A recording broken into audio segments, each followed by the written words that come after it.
Não são poucos os alunos que têm necessidades especiais em algum momento da vida escolar. Afinal, quem foi que disse que existe uma idade exata para cada aprendizado? Mas algumas necessidades especiais segregam, ou melhor, historicamente, a sociedade segrega algumas necessidades especiais, o que prejudica em muito o desenvolvimento educacional e o fortalecimento da personalidade de milhares de crianças brasileiras. Hoje a gente vai conversar sobre educação inclusiva com a Cláudia Grabois, advogada e coordenadora do Fórum Nacional de Educação Inclusiva, a Márcia Marim, pedagoga especializada em educação especial, e o Diogo Alves da Silva, estudante do ensino médio técnico e desenvolvedor de sistemas. Gente, muito obrigada pela presença de vocês aqui com a gente nessa conversa em família. Eu quero começar com você, Diogo, fazendo uma pergunta que eu acho que é fundamental.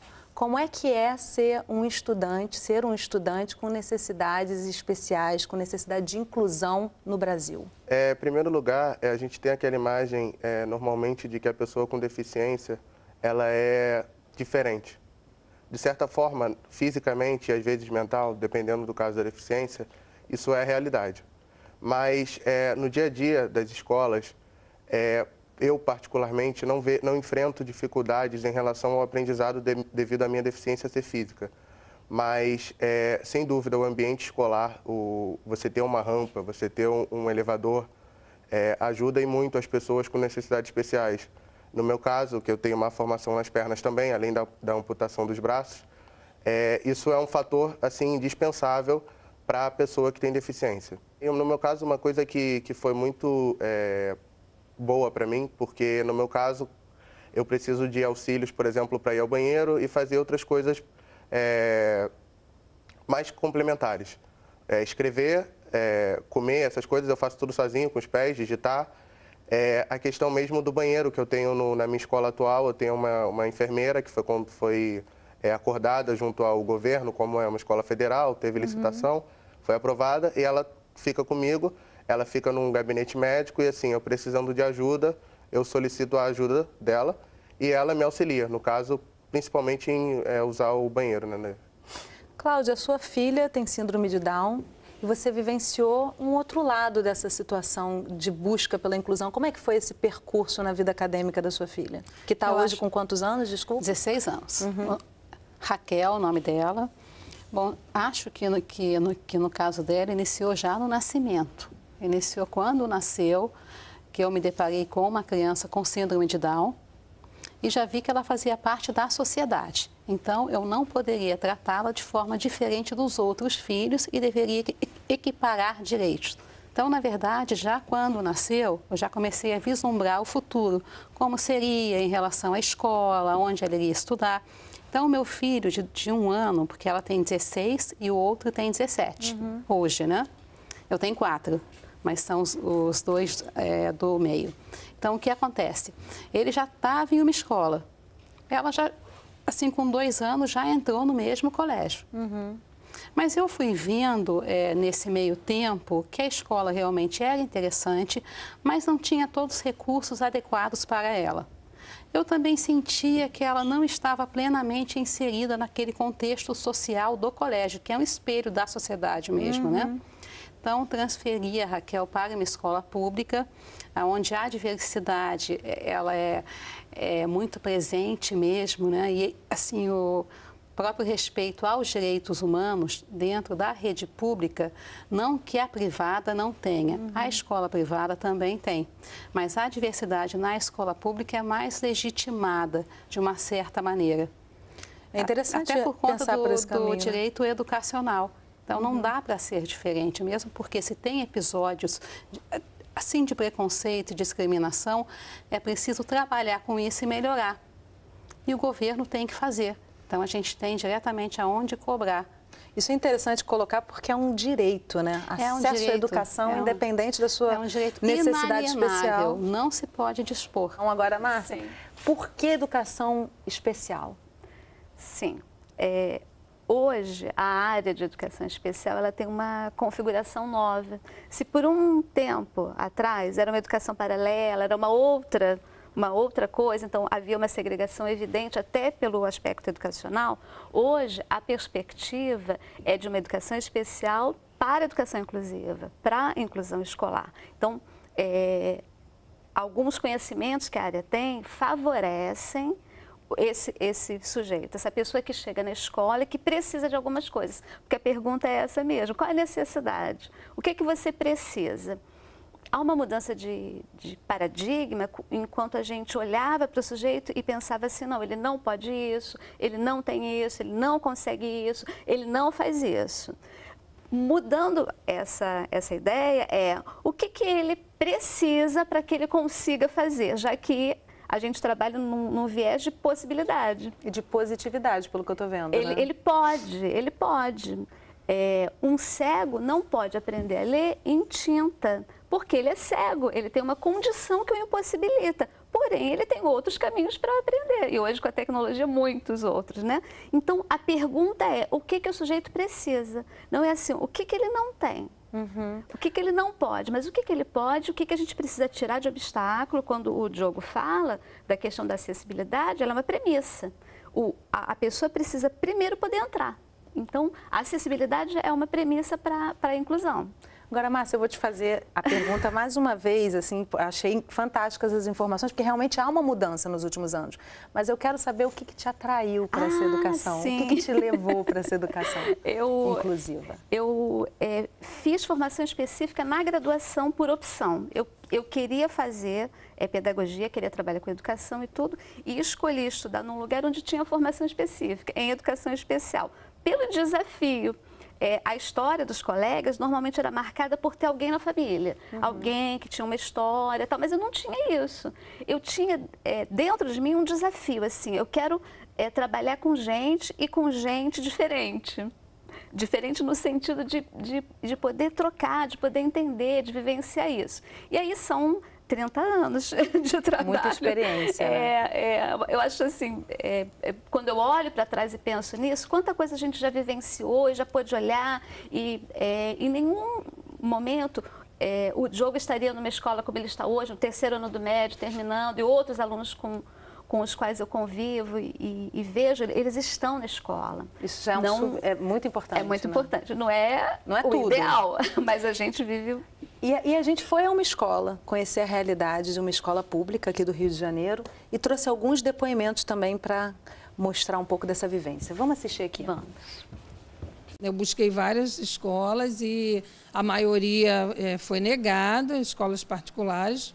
Nós não temos professores habilitados, até que eu consegui uma escola que aceitou uma escola normal, ele foi para uma turminha de pré-escolar normal, mas quando ele foi incluído no CA, aí desandou tudo, porque ele não conseguia ficar sentado, não tinha maturidade ainda para aquele momento. Respeitar o limite do aluno é extremamente importante. A média 5 dele, às vezes, é um 2, mas um 2 que vale 10 na vida desse aluno em sala de aula. Enfim, o currículo é sempre adaptado para eles, né? De acordo com as suas necessidades educacionais especiais. Festinha do Dia das Mães. Aí tinha aqueles pequenininhos todos que se apresentavam, cantavam, aí a diretora pegava, botava o grupo para se apresentar. Eles eram quase adultos, entendeu? Então ficava uma coisa, sabe, desproporcional, eles participando daquilo, aquilo me incomodava. E aqui não, ele estava vivendo com pessoas, né, mais ou menos da faixa etária dele, adolescentes, com as mesmas questões, dificuldades, e isso, para o crescimento dele, eu achei muito bacana, ele amadureceu, entendeu? E ele tem vontade de trabalhar, ele tem objetivos, entendeu? Eles gostam dessa escola porque eles participam com outros alunos, né? Em outras escolas, como é assim, dita especiais, eles só participam com os especiais, eles não têm a oportunidade de conviver com outros, entendeu? E aqui não, tem essa inclusão realmente. A escola que não é inclusiva, eu acho que não é uma escola, porque a escola ela trabalha com as diferenças, seja ela qual for. Então, a escola ela já é inclusiva, ela tem que ser inclusiva sempre, independente se ela tem alunos com deficiência ou não, né? Quando você traz esses alunos para conviverem no mesmo espaço, isso todo mundo ganha. todos esses alunos ganham. O que toca vocês nessas falas que vocês ouviram? No que vocês se identificam? Eu acho que vale destacar também que é óbvio que a pessoa com necessidade especial, ela não deixa eu arranjar um termo, ela não pode ser comparada com uma pessoa que não tem necessidade especial. Mas eu acho muito importante, inclusive eu gosto de destacar aqui na escola atual que eu estou, e também em todas as outras que eu passei, a uniformidade no tratamento para comigo e para com os outros colegas. A pessoa com deficiência, parece que não, mas há esse preconceito, sem o sentido pejorativo da coisa, com o portador de necessidade especial, porque muitas vezes, por exemplo, eu tenho colegas que agora já se acostumaram, porque eu já estou há 2 anos no colégio, mas medo de, por exemplo, as coisas para mim, para me dar, como eu faço as coisas com o pé. Então, por exemplo, eu estou sentado na minha mesa é um pouco mais abaixo, então uma caneta, pedir uma caneta emprestada, pedir alguma coisa emprestada, tem aquele receio, e eu percebo, mas assim, é uma coisa comum. E o que tem que ser praticado nas escolas, escolas num todo, que graças a Deus na minha escola atual é muito bem praticado, é essa uniformidade que eu já comentei antes. Então, assim, eu tenho professores que brincam, eu particularmente não me incomodo de brincar, eu brinco mesmo, falo às vezes, me dá uma mãozinha aí, alguma brincadeira do tipo, porque eu acho que, assim, se a gente for levar a deficiência a sério, a gente não consegue viver. Agora, acho importante esse convívio, né? Exato. Cláudia, como é que você percebe isso? Olha, o que eu vejo nisso é que nós fizemos uma longa caminhada. É muita mudança mesmo e, na verdade, não é em muito tempo. Se pensar bem, em pouco tempo. E nós temos, assim, nos últimos 10 anos, avanços, assim, incríveis. Então, a Raquel, ela conseguiu usufruir disso. Então, ela nasceu em 1998. Em 2003, esses avanços já começaram a assim, acontecer de maneira bem efetiva mesmo, com políticas públicas apropriadas. E ela viveu nesse meio da escola pública muito intensamente. Então, ela tem, sim, as questões da adolescência comum. A gente sabe que é mais difícil fazer amizade, é mais difícil você ser inserido em todos os contextos. Para a deficiência intelectual, realmente, é ainda diferente, difícil, porque a sociedade ainda está avançando junto. A gente está mudando, está todo mundo mudando ao mesmo tempo. Então, é uma mudança cultural, uma revolução cultural. Eu queria só dar uma pequena pausa aqui para a gente fazer um intervalo, mas ficando com essa ideia realmente, né? Que a educação precisa se mostrar individual também, né? Sim. Com um olhar específico para cada aluno. A gente vai precisar fazer uma pausa rapidinho e a gente continua, porque ainda tem mais depoimentos e é importante trazer isso, essa vivência. A nossa conversa hoje é sobre educação inclusiva e o intervalo é rapidinho, não sai daí não.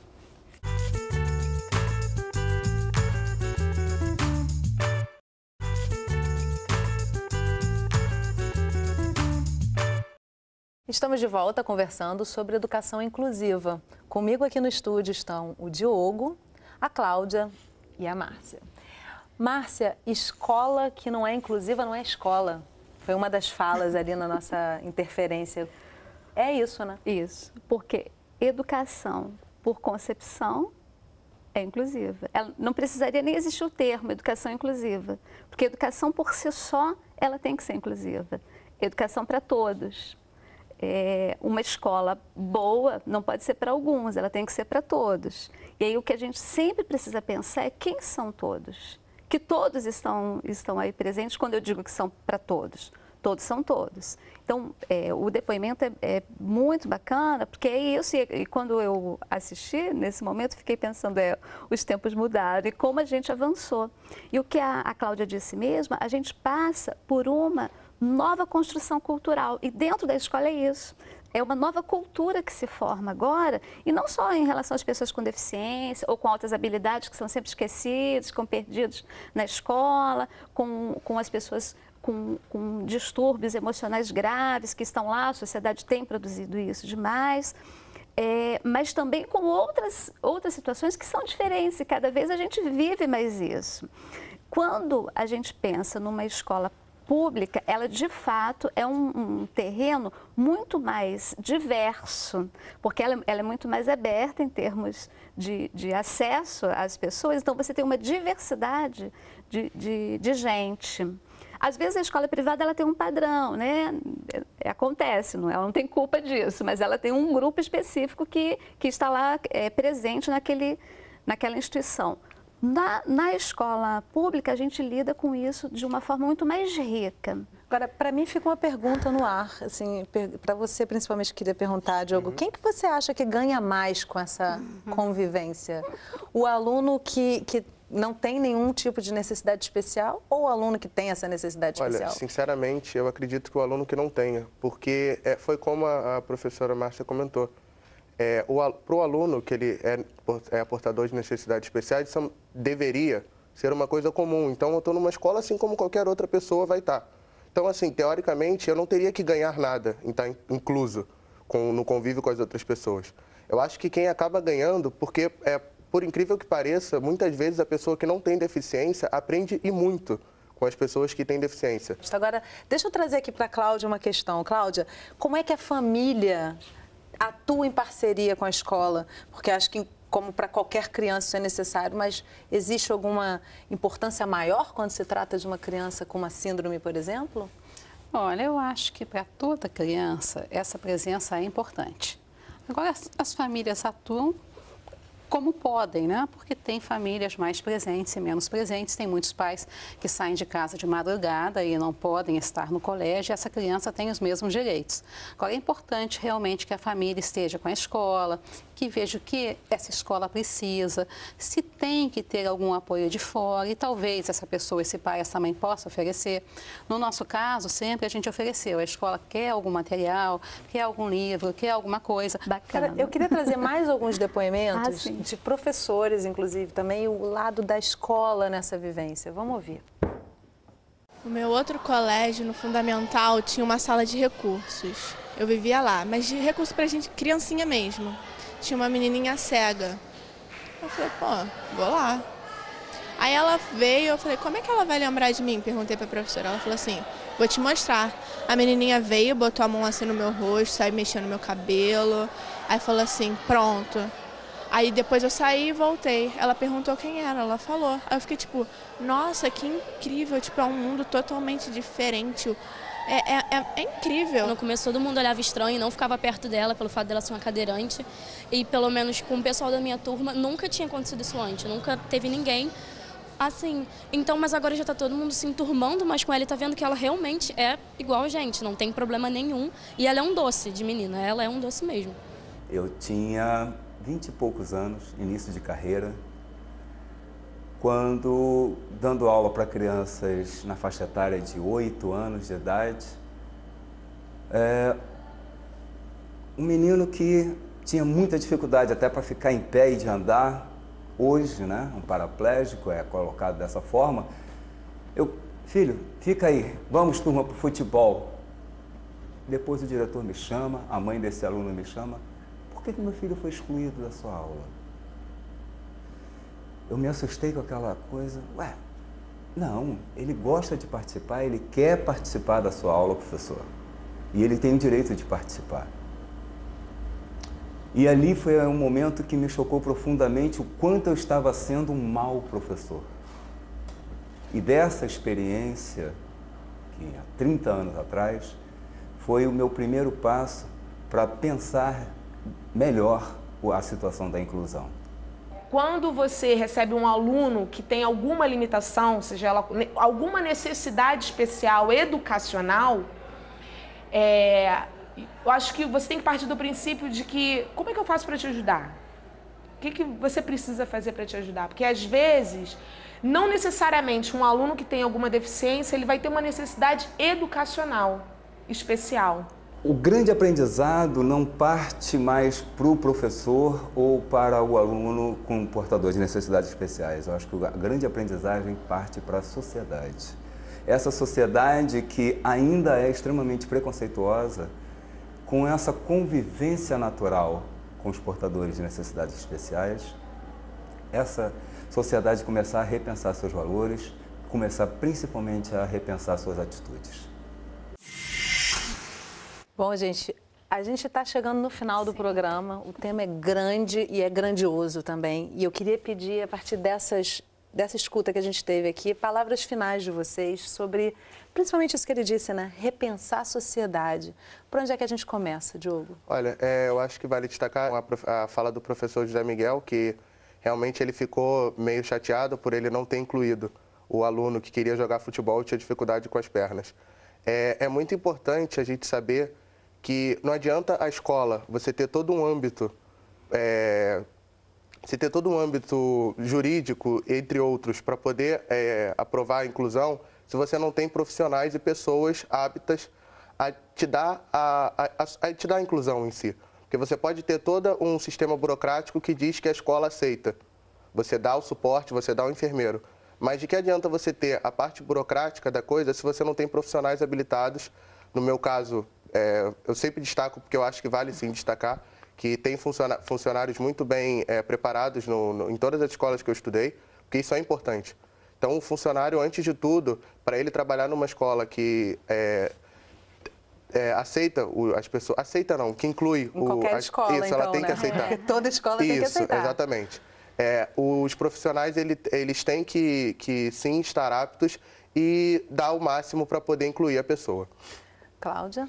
Então, eu achei interessantíssimo isso, até porque mostra uma visão humana, né? É um professor que se deparou com uma realidade e por conta disso ele mudou. E a educação é assim, é por isso que eu digo também que a escola não tem que estar pronta, totalmente pronta, até porque o professor também está aprendendo. A gente não tem que acusar o professor ou acusar o diretor, mas a gente pode ensinar também. É lógico que se isso não muda, tem que usar a lei. Então, existe a pena de reclusão para negar e fazer cessar matrícula. Isso é muito sério. A questão não é usar a lei, a questão é usar a humanidade, a nossa própria humanidade, porque a gente não tem direito de dizer para ninguém que ele não pode estar naquele ambiente, naquele espaço de educação. Então, o diretor que tem essa noção, o professor que tem essa noção, mesmo que não tenha tido no passado, porque ele pode mudar, ele não tem que ser acusado por conta disso. Ele tem que ser valorizado no momento que ele reconhece que todo mundo tem direito, mesmo que isso seja um direito e que seja obrigação dele. Mas sim, esse professor ele tem que ser reconhecido como alguém que reconhece que deve educar a todos. Então, acho que o nosso marco legal tem tudo a ver com isso, sim. Mas o que antecede o nosso marco legal é esse conceito de direitos humanos, de direitos fundamentais. A Constituição Federal, que assegura que todos são iguais perante a lei, que assegura igualdade de condições para o acesso e permanência, a Convenção, que é a norma constitucional. Então, nós vivemos nesse momento. E lembrando que ele falou que foi há 30 anos atrás. Então, agora nós caminhamos muito, caminhamos muito, na verdade, e estamos melhorando a cada dia, ainda com todo o caminho a percorrer, porque começa todos os dias. Então, isso é muito bonito também, né? Com certeza, Márcia. Bom, o José Miguel mexeu com a gente, né, o professor.